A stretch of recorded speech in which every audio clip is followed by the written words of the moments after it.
आज की कहानी की शुरुआत होती है एक कपल को दिखाते हुए जिनके इरादे कुछ ठीक नहीं लग रहे देखने से। दरअसल आज इन दोनों का प्लान है ग्रोसरी स्टोर को लूटने का, जिसके लिए पूरी तैयारी के साथ है। हालांकि जब पूरा स्टोर लूटने के बाद भी जोडी का मन नहीं भरा, क्योंकि उसने कैशियर के पीछे रखे एक बॉक्स को देख लिया और जिद करने लगी कि उसे खोलो। लेकिन वो कैशियर उसे आगाह करता है कि उसमें वो नहीं है जो वो उसे चाहिए, इसीलिए उसे मत खोलो। लेकिन जोडी के मन में लालच था, इसीलिए उसने उसे खोल दिया। तभी एक गोली की आवाज आई। हम सीधा पहुंच गए एक वीराने जंगल में, जहाँ एक सहमी सी अकेली लड़की जो न जाने कब से यहाँ भूख के कारण भटक रही है। आगे पीछे उसके कोई नहीं था, न जाने क्या हुआ था उसके साथ अतीत में, जो अभी इस हाल में है वो। लेकिन फिलहाल अभी उसे अपने सामने एक लकड़ी की झोपड़ी दिखाई देती है। वो फौरन उसके अंदर चली गई, जहाँ समांथा को खाने से भरा एक बैग दिखा। जो कुछ भी था उसके हाथ लगा, उसे वो खाना शुरू कर देती है। लेकिन तभी बाहर से किसी की डरावनी आहट सुनाई दी। कोई तो है जो इस तरफ बढ़ रहा है। इस डर के चलते समांथा वहां रखे एक बेड के नीचे छुप गई। तभी वो शख्स अंदर आया। हाथ में उसके एक कुल्हाड़ी थी, पर वो कौन था ये हम नहीं देख सके। उसने अपने खाने का बैग उठाया और चुपचाप चल पड़ा। नीचे छुपी समांथा चुपचाप सहमी सी छुपी रहती है। जब कुछ समय बीत गया तो उसने निर्णय लिया कि अब उसे यहाँ से बाहर निकलना चाहिए, इसीलिए वो फौरन भागने का फैसला करती है। लेकिन तभी अचानक उसकी टक्कर उसी आदमी से हो गई जिसका नाम टॉम था। लेकिन वो उसे कोई नुकसान नहीं पहुँचाता, बल्कि वो तो उसकी मदद करता है। जो देख समांथा उससे माफी मांगती है कि उसने उसके बैग से खाना चुराया, क्योंकि वो 2 दिन से भूखी थी। दरअसल उसकी कार खराब हो गई है बीच रास्ते में, तो उसका हस्बैंड पास के ही पेट्रोल पंप पर गया मदद के लिए, लेकिन अभी तक वो लौटा ही नहीं। इत्तेफाक की बात यहाँ ये थी कि टॉम की कार भी खराब हो चुकी है, बल्कि वो तो यहाँ 3 दिन से फंसा हुआ है। अब ये सुनते ही समांथा घबरा गई और कहा कि उसे जाना होगा अपनी पति के लिए, हो सकता है कि वो आ गया हो। तो टॉम भी उसके साथ जाता है, लेकिन वहाँ कोई नहीं था, इसीलिए दोनों वहाँ एक नोट छोड़ देते हैं। कुछ गर्म कपड़े लेकर वापस उसी झोपड़ी में आ गए। अब रात होने पर यहाँ का तापमान बहुत ज्यादा गिर जाता है, इसीलिए टॉम उसे कंबल ओढ़ने को कहता है, जो वो कार से लेकर आई थे। पर उसे ये समझ नहीं आया कि उसका पति उसे ऐसे बीच जंगल में अकेले छोड़कर क्यों चला गया। साथ लेकर भी तो जा सकता था। तो समांथा ने बताया कि वो प्रेग्नेंट है, इसीलिए उसने ऐसा किया होगा। ये सुनने पर टॉम उसके बेड पर सोने को कहता है और खुद जमीन पर सोने की बात करता है। सोने से पहले उसने उसे पीने का पानी दिया, जो कि वो पास में बह रही एक झील से लेकर आया था। लेकिन अजीब बात यह थी कि अगले दिन जब वो वापस गया तो वो झील का नामो निशान ही नहीं था। पर इन्हीं उलझन भरे सवालों को लेकर दोनों सोने के लिए चले जाते हैं। बीच में समांथा को एक बुरा सपना भी आता है, जिससे कि सुबह उसकी जल्दी आंख खुल जाती है। लेकिन आसपास उसे टॉम कहीं दिखाई नहीं देता। बाहर गई तो उसे एक सफेद बालों वाली लड़की बेहोश पड़ी मिली। फौरन वो उसे लेकर झोपड़ी के अंदर आई। इधर टॉम अपनी कार में से कुछ फ्यूल निकालता है ताकि वो उसे समांथा की कार में डाल दे, जिससे वो लोग यहाँ से निकल सके। इधर इस तरह उस सफेद बाले वाली लड़की को होश आता है। तब हम पहचान पाते हैं, अरे ये तो जोडी है, वही ग्रोसरी स्टोर पर चोरी करने वाली लड़की। पर ये यहाँ कैसे आ गई? अब जब उसने समांथा को देखा, सोचा कि ये कोई गलत औरत है और ये जगह उसी की है। तो समांथा ने उसे पूरी दास्तान बताई, लेकिन अब भी उसे उस पर यकीन नहीं हो रहा है, इसीलिए गुस्से में वो झोपड़ी से बाहर चली गई। इस दौरान टॉम फ्यूल लेकर आ रहा होता है तो अचानक 2 बारी गोली चली, जिससे वो इतना ज्यादा डर जाता है कि उसके हाथ से वो फ्यूल गिर जाता है। उसने आवाज लगाई, क्या कोई आस पास है? पर यहाँ कोई नहीं था, इसीलिए वो वापस आ गया। उसने एक अनजान लड़की को समांथा के साथ देखा, जो असल में जोड़ी ही थी। उसने बताया कि उसके बॉयफ्रेंड के साथ उसकी लड़ाई हो गई, इसीलिए वो उसे यहाँ अकेला छोड़कर चले गया। पर अब उसे घर वापस जाना है। उसकी बातें सुन टॉम उसे यहाँ रहने के लिए मान जाता है, पर बदले में उसे भी उनके कामों में हाथ लगाना होगा। नेक्स्ट डे समांथा और उसमें अच्छी बातें होती है, जिससे कि अब उनमें दोस्ती भी हो जाती है। पर वहाँ टॉम की तो परेशानियाँ खत्म ही नहीं हो रही है। वो नोटिस करता है जितनी दूर वो अपनी लोकेशन से जा रहा है, उतना ही वो उसके करीब होता जा रहा है। यानी कि बार बार वो लौट कर उसी झोपड़ी के पास आ जाता है, जो चीज उसे बहुत ही अजीब लगती है। और इसीलिए वापस इन दोनों के पास आता और कहने लगा, ये जगह ठीक नहीं है, हमें यहाँ से चलना चाहिए। पर मुझे एक बात जाननी है, असल में तुम लोग जा कहाँ रहे थे और ये जगह कौन सी है, यहाँ किसी को पता है? तो समांथा ने कहा कि उसके पति ने बताया कि ये न्यू हैम्पशायर है। पर जोडी कहती है ये जगह तो डकोटा है। तो वहीं टॉम कहता है कि वो लॉस एंजलिस वाले रोड पर था। इन सब बातों के बाद अब ये समझ चुकी हैं कि ये बहुत बड़ी मुसीबत में है, और इसीलिए टॉम ने मन बनाया कि वो लोग कल सुबह जितनी दूर जा सकते हैं उतनी दूर जाएंगे, ताकि किसी की मदद ले सके या फिर कुछ और तरीका निकाल सके इस जगह से बाहर निकलने का। रात होने पर जोडी और टॉम दोनों एक साथ एक बड़ा ही अजीब सपना देखते हैं। जिसमें उन्हें कोई इंजेक्शन लगा रहा है, और कुछ इसी तरह का समानता का भी था जिसमें वो दर्द से कर्रा रही है। खैर सुबह हुई तो ये लोग अपना सामान समेट कर चलना शुरू करते हैं। समानता और जोडी के बीच बातें होती है जिसमें वो उसे अपने अतीत के कुछ पन्ने साझा करती है, जैसे कि उसकी माँ उसे जन्म देते ही मर गई, तब से वो अनाथ आश्रम में पली बड़ी है। तभी अचानक उसके पैर पर एक चीज टकराई और वो गिर पड़ी। उसी समय उसके जेब से पैसों की गड्डी गिरी, जिसे देख टॉम अचंभित हो गया और जल्दी ही पूछा कि इतने पैसे तुम्हारे पास कहाँ से आए। जवाब में कहा कि ये उसकी खुद की सेविंग है जो उसने अपने बॉयफ्रेंड के साथ रखी थी, पर जाते टाइम उसने उसे ले ली। तभी समानता की नजर उसी चीज पर पड़ी जिसे जोडी टकराई थी। ये एक हैंडल था। जब टॉम ने अपनी कुल्हाड़ी से उसे तोड़ा तो वो असल में एक जर्मन बंकर होता है, जिसके अंदर सारी जंगी सामान रखे थे और कुछ कैन फूड भी थे जिस पर नाजी आर्मी का सिंबल बना था। यहाँ समानता बताती है कि उसके पिता पहले युद्ध लड़े थे, इसीलिए उसके घरों में ऐसे सामान काफी आते जाते रहते हैं। टॉम उन सभी कैन को बाहर लाता है और फिर दोनों को लेकर बाहर आता है, लेकिन परेशानी की बात ये थी कि ये फिर उसी केबिन के पास आ गए थे। अब इनके हिसाब से तो ये सीधा चल रहे थे, पर शायद इनके हिसाब से कुछ भी यहाँ चलने वाला नहीं है। अगले पल हम देखते हैं कि तीनों ही डिनर करते हैं। दिन दोनों लड़की आपस में बातें करती होती है तो जॉडी समानता से सच कह देती है कि वो चोरी करती है क्योंकि उसके अलावा उसके पास कुछ करने को नहीं है, वो पढ़ी लिखी नहीं है। समानता ने उसे गुजारिश की क्या वो उन पैसों को दोबारा देख सकती है जो उसने लूटे थे, क्योंकि इतने पैसे उसने आज तक कभी नहीं देखे। तो जॉडी खुशी खुशी उसे वो पैसे दिखा देती है, जो देख उसे हंसी आ गई क्योंकि ऐसा लगा कि वो मजाक कर रही है, क्योंकि उस पर स्टाम्प 1984 का था। उसके हिसाब से वो पैसे फ्यूचर के हैं, पर जॉडी ने कहा कि नहीं, वो 1984 ही में रहती है, लेकिन समानता के हिसाब से ये साल तो 1964 का है। अब ये सब कुछ बहुत ही अजीब था, यानी कि दो औरतें हैं, सेम जगह पर हैं, लेकिन डिफरेंट टाइमलाइन से हैं, अलग अलग समय से हैं। अब जब टॉम आया तो उसे भी यही सवाल किया गया कि वो किस साल से है, तो वो कहता है कि वो 2011 से है।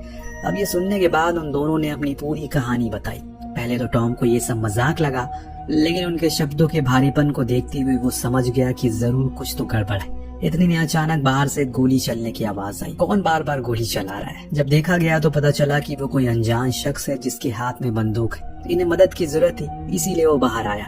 उसे कहने लगा कि वो लोग मुसीबत में हैं, पर वो आदमी जर्मन में कुछ बोलने लगता है जो वो समझ नहीं पाया, लेकिन इतना वो समझ गया कि वो उस कुल्हाड़ी को फेंकने को कह रहा है। इसीलिए उसने वही किया। जब उसकी आंख खुली तो अगले क्षण वो तीनों ही कैद थे और वो जर्मन गायब था।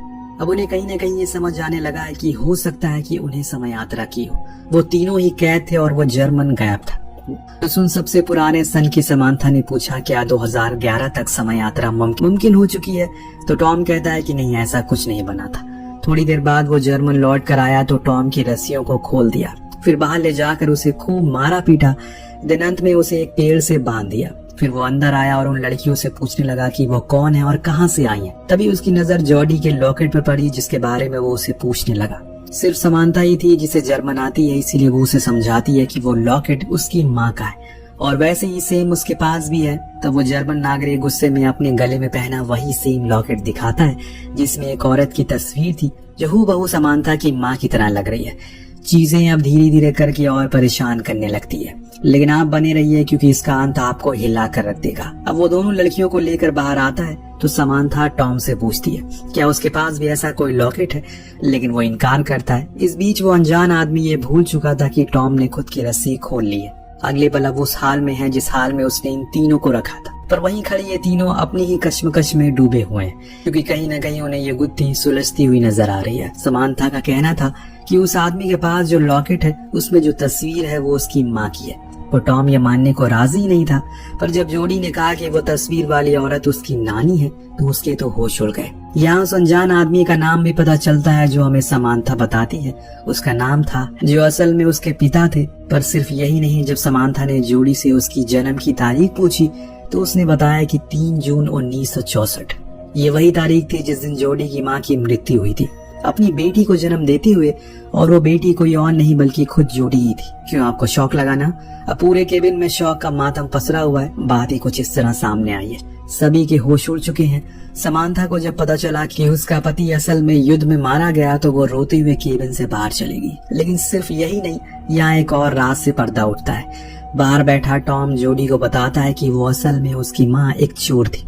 पर वो उसकी इस बात को नकार दे क्योंकि उसके पास ऐसा कोई लॉकेट नहीं था। पर उसका कहना था कि उसके पास सेम लॉकेट है, पर वो अभी उसके घर पर है। वो बताता है कि उसकी माँ एक चोर थी जो अपने पति केविन के साथ शहर के गैस स्टेशन ग्रोसरी स्टोर को लूटा करती थी, लेकिन एक दिन उन्होंने खुद अपने पति को मार डाला, जिसके जुर्म में उन्हें फांसी हो गई। ये एक कड़वा सच था जो असल में हकीकत थी, पर ये चीज जोडी सुन नहीं पाती और वो भी केबिन से बाहर आ जाती है। बाहर बैठी उदास समांथा के पास उसकी बेटी जॉडी गई। अब वो एहसास कुछ अलग है, पहले वाली चीज खत्म हो चुकी है, क्योंकि समांथा को जब से पता चला कि वो अपनी बेटी को जन्म देते मर जाएगी, उसकी तो मानो दुनिया ही उजड़ गई।